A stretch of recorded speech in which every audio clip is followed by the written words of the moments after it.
High, আমি মারুফ। High, আমি আনিকা। আমি তাহেরা। আমি আরশি। আর আমি আবেদিন। আমি জাকিয়া মুসান্না। আমরা জার্মানিতে থাকি।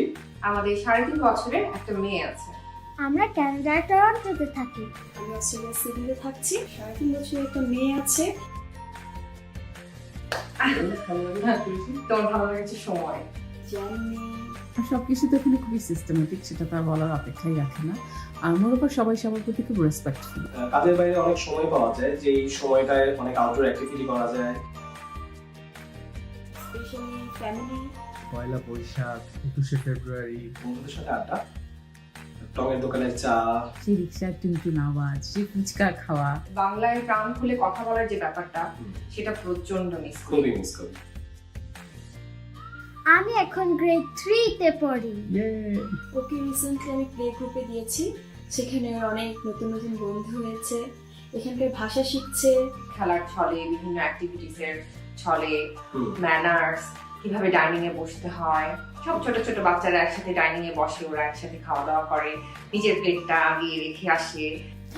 স্কুলে অনেক কিছুই শিখছে ওরা, ম্যাথ, হিস্ট্রি, সোশ্যাল সায়েন্স, অনেক ধরনের প্রজেক্ট করে, পোস্টার বানায়, বিভিন্ন ধরনের প্লেতে পার্টিসিপেট করে, আবার লাইব্রেরি থেকে অনেক মজার মজার স্টোরি বুকও এনে পড়ে।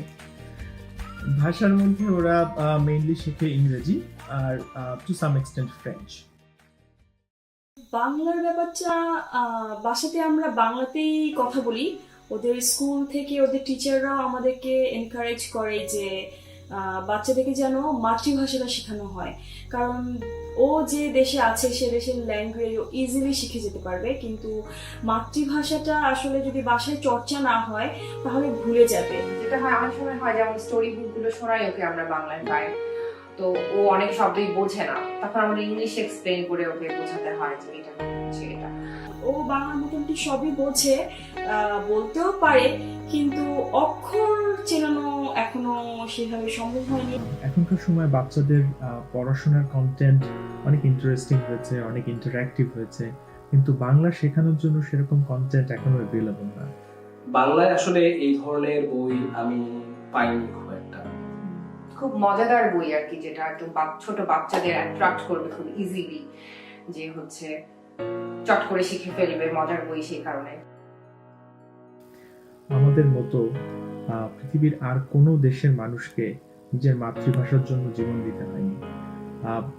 আমরা পৃথিবীর যে প্রান্তেই থাকি না কেন, আমাদের বাচ্চারা বাংলা ভাষাকে শিখবে, ভালোবাসবে, অন্তরে ধারণ করবে, এটাই আমরা চাই সবসময়। আমরা যেসব বই পড়ে বড় হয়েছি, তিন গোয়েন্দা, রবীন্দ্রনাথ, হুমায়ুন আহমেদ, আমার মেয়ের এগুলোর সাথে কখনো পরিচয় হবে না, সেটা আসলে আমরা ভাবতে পারি না।